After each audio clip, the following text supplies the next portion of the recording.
Yo, what up? Happy Thursday, everybody. Welcome to another edition of the Fantasy Cheat Sheet. I'm Marcus Grant, along with Michael F. Florio and Laquan Jones. How you guys feeling on this Thursday? There's plenty of training camp hype out there. Have you guys caught up with any of it?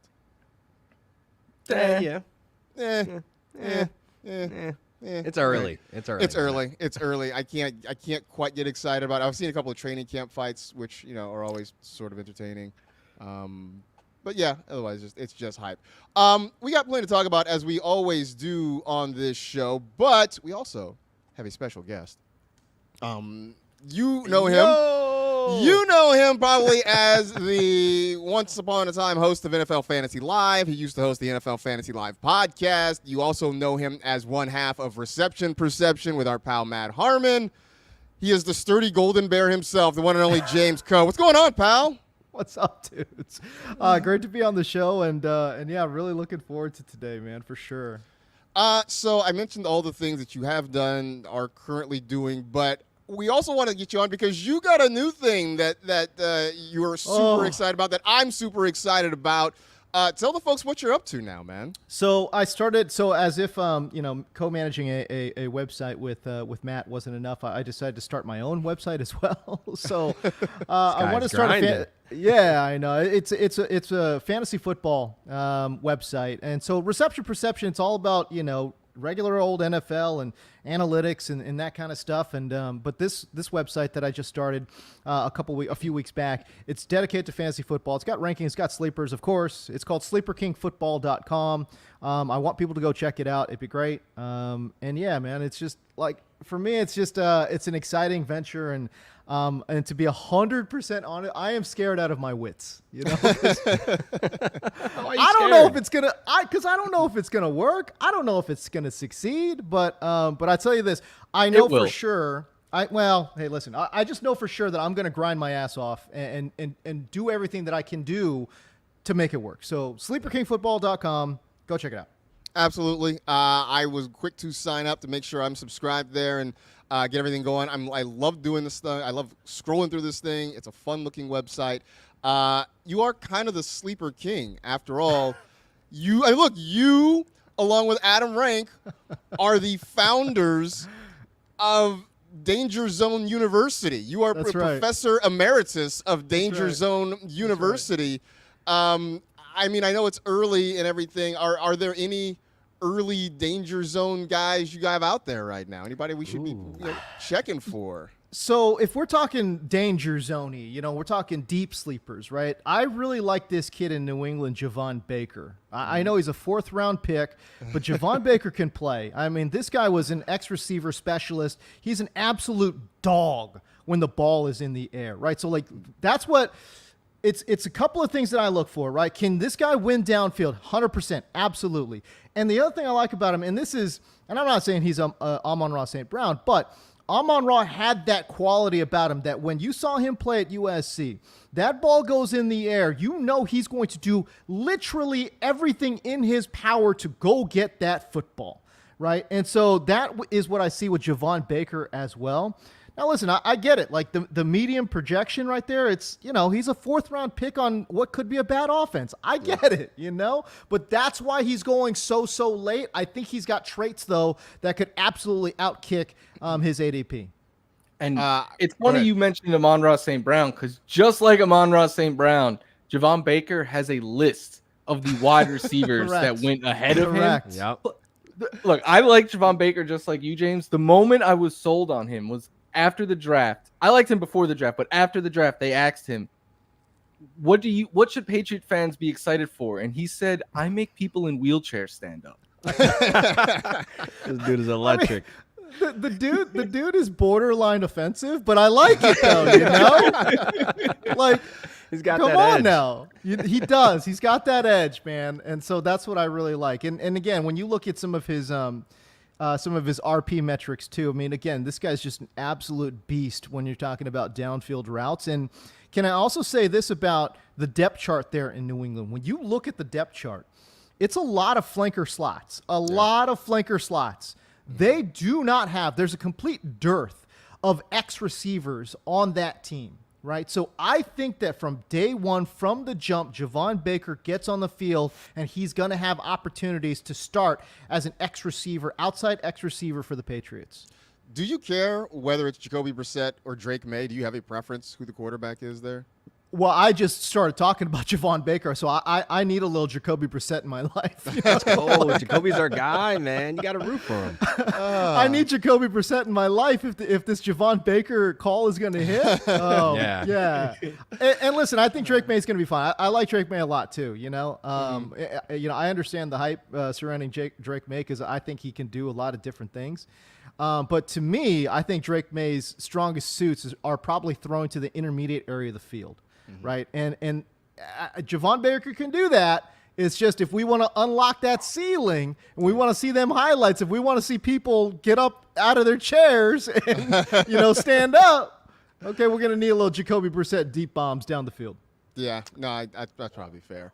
Of course, we always do a little bit of weird stuff here. And, we have Cal alumnus, one of the biggest, Golden Bear fans I know, James Coe here. I got to ask you about another Golden Bear. Aaron Rodgers, who, I don't know if you saw this, he says he has been a fan of Egypt for, quote, 3 decades. What does that mean? I was going to ask you, what does that mean? Like what does that mean? I don't understand. A fan of Egypt for 3 decades. Okay, all right. He's going so back. What, you had to go to Egypt during training. I don't get it. I'm just so confused. Like, what's happening here? You're rich and famous. Like, you could go to Egypt whenever you want. You can reschedule that trip, bro. Exactly. Don't worry. The Jets were like, it's cool. We want our franchise quarterback coming off of an Achilles to be on the other side of the world right now. Like, also, thanks for telling us what you got into when you were 10 years old, Aaron. Like, yeah, nice. So believable too. I'm just wondering. So did that mean he went like on a field trip to the museum and like saw a King Tut exhibit and is like, "Yep, this is my thing now." Like I'm a fan of. I'm really trying to figure out what. No, he must have watched The Mummy or The Mummy Returns, which one, and became a fan. Big fan of Brendan Fraser. There it is. You just know that he thinks the pyramids were built by aliens and like there's he subscribes to all of that. 100% ancient aliens. Bigfoot exists in his world. Yep. There is no doubt in my mind that he thinks the aliens came down and built the pyramids. I saw the funniest TikTok too, talking about pyramids.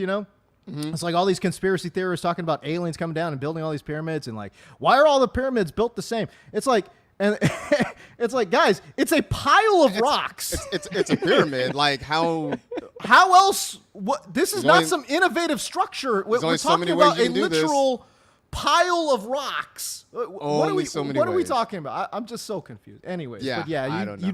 Aliens definitely came down in Aaron Rodgers. By the way, I believe in aliens too. Obviously, I'm just saying he is an alien. Like, have we not came to this conclusion that he's actually an alien? He's not when real. He talks and gives his opinion on all these wacky stuff, James, are you ever like, oh, we went to the same college? Like, oh, man, there is so much, mental gymnastics I've got to do, bro. Like, because here's the thing, on the field, one of my favorite players of all time is Aaron Rodgers. He's a magician out there. He's a wizard. I mean, he's got the stones. He's got it all, man. He's in my opinion, on the field, he's one of the 5 best quarterbacks to ever play the position, right? But man, late career Aaron Rodgers has been like, yo, I got to just focus on the field stuff, man, because off the field, it is tough. It's tough being a fan. It's one of those things you have to separate the art from the artist. right? Like after a while, just sort of deal with that. It's like once a month now we hear something where it's like wacky and crazy, and you just kind of have to just like, oh my god, this guy's still doing this. It's just kind of background noise now. Yeah. It's just kind of like, all right, well, this is just Aaron. It's also always self-inflicted, and then when people are like, Aaron, why are you a huge distraction? He's like, well, it's not my fault. It's everyone else's fault. Right. Can you guys imagine, like, what would happen if any other player in the league missed training camp because they're like, bro, I have to go to Egypt during training? What's happening? Yeah. Bench. I mean, seriously, no, like you look, he's got the leverage. He understands that, and so he's just going to wield that leverage 100% there. I got this one question that's been here a million times. He got banned, spamming the chat, bro. Come on, Peter. What's going on? He's got to know Davante Adams or Marvin Harrison Jr. I will put this to the crowd. How do y'all feel? Which one are you leaning toward? I feel like I might be against consensus, but it's Marvin Harrison for me. Oh, Marvin Harrison. I thought that was consensus. Oh, yeah. All right. Is it? I'm definitely not with that. I think Davante Adams still to me is playing at an extremely high level. And I have him. I'm trying to find where I have Marvin Harrison. I've got Davante Adams as a top 10 fantasy wide receiver this year, just because he's still looking so sharp and so good. Marvin Harrison, where do I have him? I have him well below consensus. Okay. I have him at wide receiver 27. Oh wow. Oh, wow. I have him at 9. Is this a rookie thing? Is this a you don't trust the Cardinals thing? What is that? I think it's so when I'm looking at potential volume here for the Arizona Cardinals, I'm having difficulty believing that they are going to throw this ball. In terms of like pass attempts more than 600 times. I just don't see that, right? So I see them being more towards league average. And in particular, I see them being really more towards league average, maybe even a little bit below league average in regards to throwing specifically to wide receivers, right? So Trey McBride's on that team, and it's a defensive-minded head coach in Jonathan Gannon. I think they're going to run the hell out of this ball. So I just have volume concerns. And listen, I think Marvin Harrison is freaking fantastic. I love Marvin Harrison. It's just, for me, it's just a straight volume play. That's why I have him below some of the guys that I've got him. And again, I get it. I'm way below consensus with Marvin Harrison, but yeah, I'd rather miss. Can I ask you where Greg Dortch is? I mean, I gotta get him in every show. Dortch, are you a Greg Dortch guy? Let's go. We're riding. We're going to Dortch land. We gotta get tickets. Dude, Deutschland is solid, bro. I like Deutschland.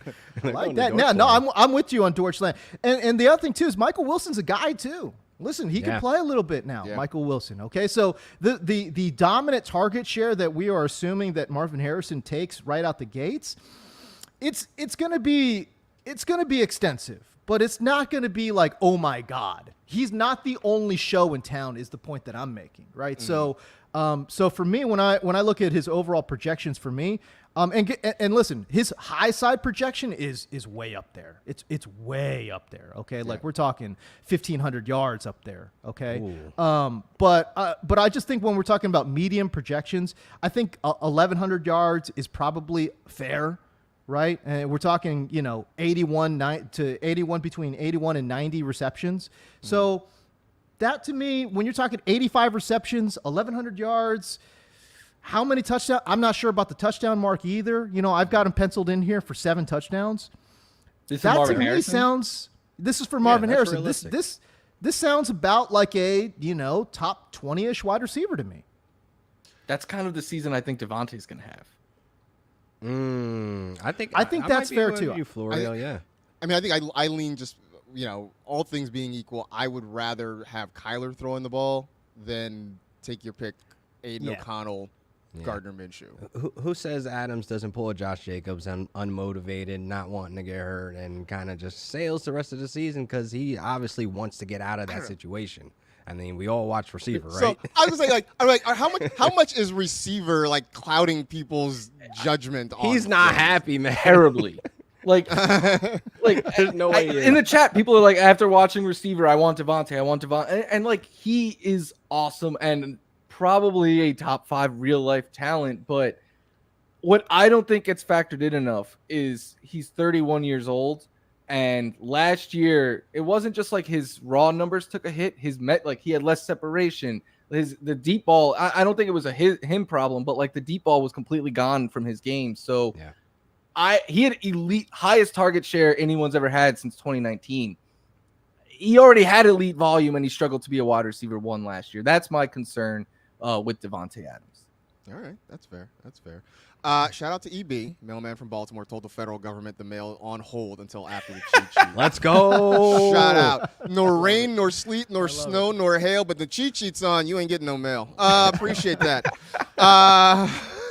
That's a question from Lionbeard09. Have any of you had in-person drafts where a manager wasn't able to make it? How was that handled? How was the best way to handle it, in your opinion? That's a tough one. I've commissioned. Yeah, I've commissioned my home league. Shout out to my boys back in Jersey. They give me headaches all the years we've been running. And we had a guy drafting that work on the phone with another buddy. Like, yo, go put my pick up there. Like, dude, I don't think this can go on next year. You're either getting replaced or you're here. That's how I run it. My league did it based on so all my friends are in New York, so I don't fly home for the draft, but they didn't kick me out of the league. I FaceTime them or whatever, but we had one manager who we already didn't really love, and we were trying to get him out of the league, and we knew for like a month that the draft was scheduled on Saturday. Friday night, my dude decided to drive to Atlantic City, and then woke up at the time of the draft and was like, hey, just call. I'm going to be driving back the next 2 hours. Call me every time I'm on the clock and I'll make my pick. And we were like, you are out of this league forever. You're done. Yeah.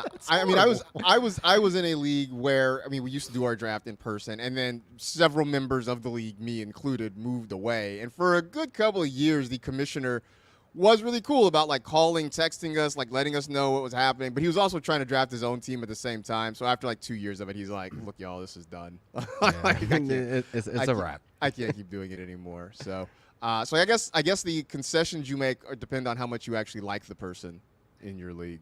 Yeah. So Cole, you don't have a story like that? Like you never had to kick someone out? Well, we never had to kick anybody out because in my league of record, which we did do live drafts, and dude, these live drafts were just, they were outrageous, dude. We were hiring sticker girls off of Craigslist. It was just insane. Oh wow. It was the food, the spread, bro. Like we had the wings in full effect. We got. Oh man, it was just so nice. Anyways, I miss those days for sure. This is before any of us had kids. Before kids, obviously. yeah, of course, Yeah. right, You know what I mean? right. That is true. Then the kids start having. You can't be getting no sticker girls off of Craigslist. Right? I'm just saying. You have to be respectable. Then I get it. You can't be doing that. You can't be doing that kind of stuff. You can't be wilding out. But yeah, no, because it was such an event, it was like something that we looked forward to every single year. No one missed. People were dying to buy in actually. And by the way, these buy-ins were just so outrageous. Like, we're talking like we're talking like a G. And this is like, wow, we're making like, I'm making like, $30,000 and I got to chip in a G to be in this league. I'm like, all right, done. Here you go. Here's my G. Like, whatever. Who needs to pay rent for the month? It's fine. Oh my God, it was so bad. It's fantasy with your boys though. It's worth it. Yeah, no, and luckily I was pretty good at it. So like I would win every 4 or 5 years. So I was set. It was good. Oh, so you're recouping? That's fine. There you go. Yeah. Look, I'm sure every August paying that was rough, but when you won, oh my God, you probably felt like a king. It's just raining down on you, Mr. Nice. Scampers makes a point. Nice. It's now Mr. Scampers. Now it's sticker ladies. Okay. Ladies, all right. My bad. Thanks. In other news, I have yet to see anyone on fantasy Twitter hype up the Joe Burrow-Jamar Chase connection because they both got buzz cuts. They both cut their hair. Joe Burrow went like Demolition Man blonde. I know. Yeah. He went Cody Rhodes. He went Cody Rhodes. Finish the story. Early Slim Shady, like just straight up David blonde. Beckham, like late 90s. Nah, bro. You're not him. I am waiting to see though. Like I'm waiting for somebody to be like, "Yep, it's goat season loading for these guys because they both showed up with the same haircut." Right? Like that hasn't happened yet. The problem is that it doesn't look good. No. Well, not at all. Jamar's is fine. Joe Burrow's Jamar's is fine. Yeah, he looks normal. Like, Yeah, but even Jamar though, like he took a lot of swag off though. Like what happened, bro? Like he looks like he's getting ready for his 9 to 5. He's in the You know, I think like, swag matters on the football field too. 100%. You think Nuke's haircut helps him play football? No, of course not. But I'll tell you right now, you know, Samson, like he's it looks cutting his awesome though. Looks awesome though. You know what? Look good, feel good, play good. I will also tell you that dyeing your hair straight up blonde like that, that's not going to help Joe Burrow beat the Macaulay Culkin allegations. Like he's just I think he shaved it because he was tired of being told he looks like Macaulay Culkin, and now the whole internet is calling him Cody Rhodes or Eminem. Like this guy can't win. I mean, just in the face, you're still going to look like grown up Kevin McAllister. Like that's just what it's always going to be. Kevin. That's just what it's always going to be at this point. One other thing before we get to the film festival of the week, and I didn't put this in here to take a shot at your team, Laquan. I just put this in here.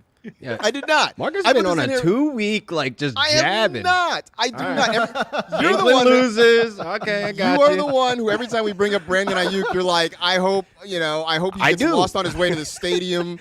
I hope there's constantly snow in his driveway. Just a whole bunch of things like that.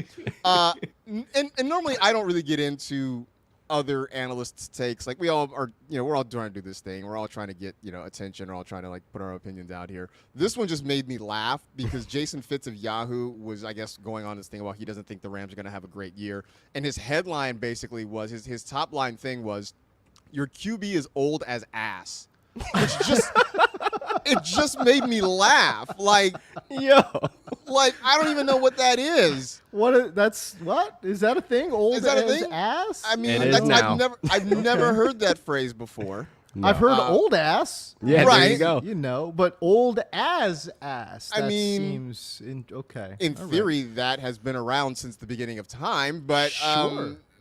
But also, he's 36, which what are we talking about? He's not. I mean, he's an older quarterback for sure. He's one of the older quarterbacks in the league. But I mean, Tom Brady went till he was 45. Aaron Rodgers is 40. What are we doing? Is here, Aaron man? Rodgers the only starter older than Matt Stafford? He might be because Joe Flacco's not going to be a starter. He's 36. Right? Joe Stafford. No. So I've got the list here. So it's Aaron Rodgers, 41. Russell Wilson and Kirk Cousins are 36. Oh, I guess, yeah. Russell Wilson, Kirk Cousins, and Matt Stafford are all 36. But I don't know what their so then we have to birth the months months are. Yeah. All right. So Laquan, what's Stafford's birthday? I know you. No, I don't know it, actually. I should actually know that. I just thought that was really funny because they said he's old as ass. He also went on to say basically that your defensive tackle was 4,000 years old and then he retired. And I'm like, wait, so Matthew Stafford is 36 and he's old as ass, and Aaron Donald was 4,000 years old. Which what he got against the Rams, my dude? Again, not true. What are we doing here? Also, what's strange about that too is the fact that Aaron Donald was still playing at an extremely high level. Still a freak athlete. Laquan is still not over it. Yeah. I'm really still watching highlights, randomly throughout the week, and just like, man, it's just such a great time. Seeing him in St. Louis at Edward Jones Dome, just getting after the quarterback. It's like, man, I'm so gonna miss that. It's gonna be weird. It's definitely gonna be weird this season. For the record, Matthew Stafford, of those three quarterbacks you mentioned, is the oldest. He turned 30. He turned 36 in February 7th. Mark it down. Mark it down, Laquan. February 7th. He turned, and that's when he turned 36. Russell Wilson will turn 36 in November. Kirk Cousins actually turns 36 in August. So Kirk's the next one up. And then Russell is actually the youngest of that trio there. So there it is. These guys are not old. Can we clear that up? Because I'm 32 and I'm not old, I'm I'm not that dude, far away. I'm old as ass. I'm 40. If he's old as ass, then what does that make me? They're not old for the earth. They're just old. I am not NFL. right. I am not. It's just like that. Correct. Classic. Correct. Knocked up. You're not too I old guess for the dust. earth. Right. You're just too old to be in the club. As always, as we get close to the end of the cheat sheet. It's time for Florio's Film Festival, where we make Michael F. Florio watch a movie he has never seen before. Yeah. It's pretty easy to pick because Michael F. Florio has not seen a lot of films. So this one, come on. This week's film, which, by the way, last week James, I'm just letting you know. So last summer we did this, and we actually had a theme. It was 90s action movies. Okay. This summer has not been a theme at all. It's just been sort of a hodgepodge. For instance, last week we watched Gladiator. This week we followed up with Kung Fu Hustle. Those movies are nothing alike. They're very different from one another. Before we get out of here, Both though, we got to give masterpieces. James all the movies we've watched and Yes. let him rank them. Okay. Yes. Okay. But Florio, I want to take your thoughts. I mean, this is your forum here. Now that you have seen Kung Fu Hustle, what did you think? I'm sorry to disappoint you guys. This movie was not it for me. This was not it. We watched Raid, and like The Raid is amazing. crazy stuff happens, but it was like somewhat realistic. Like this movie was very cartoony, I guess Yes. maybe is how Yes. I'd describe it. And I did love that like the fat couple are just two ordinary looking people. Like that kept making me laugh, like how they refer to them, and then you see them and they don't look anything how I expected. And I mean, there were certain scenes that were really cool and certain of the fight moves, but I felt like them trying to add the gimmicks in took away from that part. Like that's why I liked Raid, was because it was just people doing like the most coolest moves you've ever seen. This was kind of like a little gimmicky, and I often judge movies based on how often I look at my phone, and I caught myself looking at my phone a good amount. No, come on. The most ridiculous things are happening. Mr. Scampers is not pleased with you. Fair. Doesn't know film ball, lion beer. I think this is probably a more accurate description, that you like your action gritty. Yeah. And this Look, was very Fast and the cartoony, Furious for is sure. not too over the top for me, but this movie was. I mean, it had some Looney Tunes type moments in it, for sure. It did. I agree with Florio that the Looney Tunes moments, like especially like the Roadrunner stuff, like that takes away Using from the knife movie as quite a rear bit. view mirror is crazy.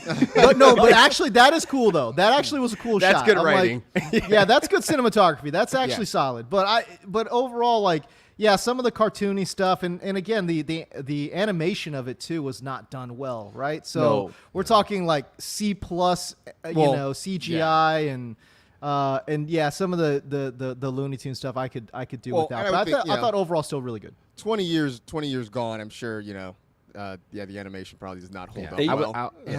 I was They 12 used a watching full it on CGI bootleg. budget on that butterfly scene. Just a butterfly coming out of the Wow. cocoon, pretty much. I will say this: having rewatched it, the ending sort of made me upset, right? Because here it is, he's the little girl who he saved when they were kids, and she's like now selling lollipops, and he opens a candy shop, and I'm like, you're putting her out of business. Like, what are you doing, man? Maybe that's part of the writing. Like, That I don't know why, but I just assumed that she was going to take the shop. I don't know I why guess- I thought that. I but mean, you're right. That's probably a good way to think about it. But like you don't see that. He's just running a candy shop, and then she stops, and they have a moment, and they hold it. They turn back into little kids, and they hold hands, and they just like walk off. And I'm just like, bro, you really have just put her out of business. Like, what are you doing? She's done. What is happening here? So go through the list though, because I don't have them all in front of me for you. I know you make a ranking of them. So I'm not going to read them in my order. I'm just going to. So Kung Fu Hustle. We watched The Big Lebowski, Gladiator, The Raid Redemption, Backdraft, RRR, and Godzilla -1. Okay, so the problem is I haven't seen some of these. Okay. I have not seen Godzilla.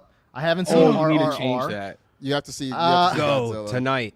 Man, let me tell you, I'm so backed up, bro. Like I've got all. He's got a these, website to run. No, He there you does. go. He It's does. so bad. He does. It's so bad. I haven't watched The Raid either. Ooh, really good movie. So these are movies I haven't seen. So I haven't seen 3 of them. Of the 4 that I have seen, I will rank: Backdraft, Big Lebowski, Kung Fu Hustle, Gladiator. I easily put Gladiator 1. Yeah. I'm gonna put Lebowski 2, Kung Fu Hustle 3, Backdraft 4. Yeah, I think that's fair. Nice. That's All fair. right. I have Backdraft ahead of Kung Fu Hustle. That's the only difference. Yeah, no, I get it. If it's a little bit older, so I think for me it was a little bit more of a nostalgia watch too. So I kind of understand that. But man, some of those fight scenes though are just insane. Like the fight choreography, and again some of the animation stuff too. Like some of the CGI stuff was great. Like the final battle scene with the palm and everything. The giant like, palm. dude, That's that impressive was awesome. in 04. On 04, that's elite. Yeah. Totally. I was Right, the Beast was actually a beast. Like that dude was Right. That dude was a beast. That dude was for Ultra sure. Instinct Goku. Seriously.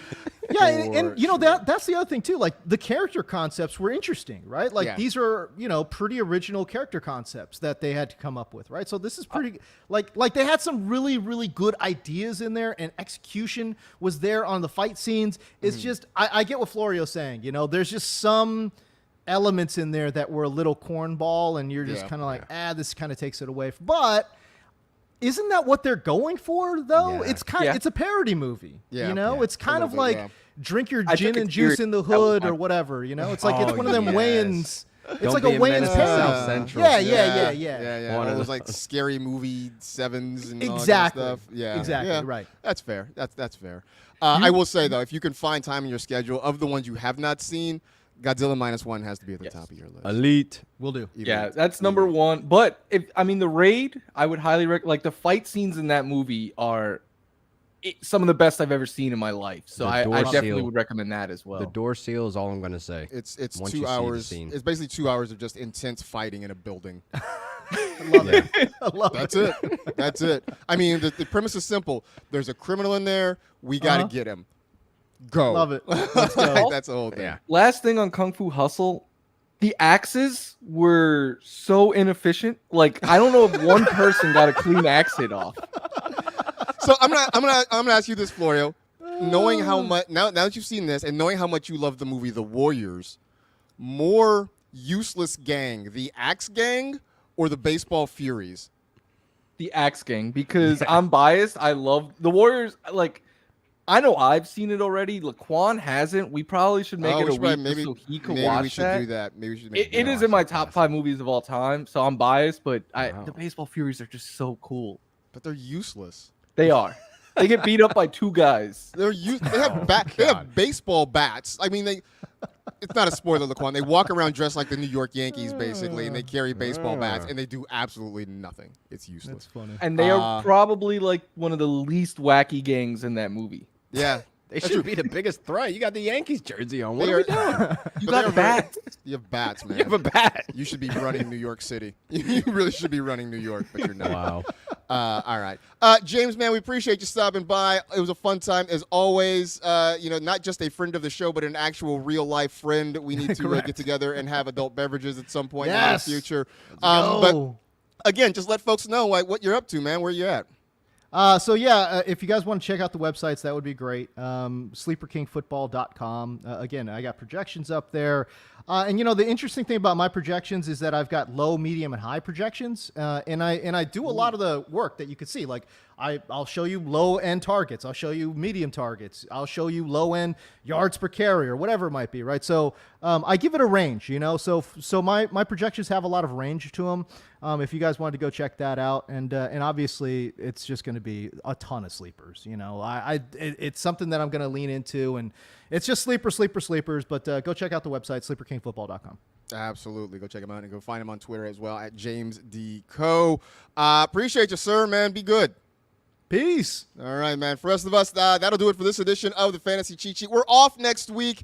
Florio and I are traveling. Laquan is starting his brand new life as a researcher on Good Morning Football. Salute to you, Shed. That should be a lot of fun, though. Say hi to our old pal Akbar on the show as well. So we are off next week. We'll be back with you the week after. We'll continue our division previews on the podcast. We'll be back with you for another episode of the Cheat Sheet. So for James Coe, for Laquan Jones, for Michael F. Florio, I am Marcus Grant. Enjoy the weekend. It's Back Together weekend on NFL Network, everybody. We'll talk to you again real soon.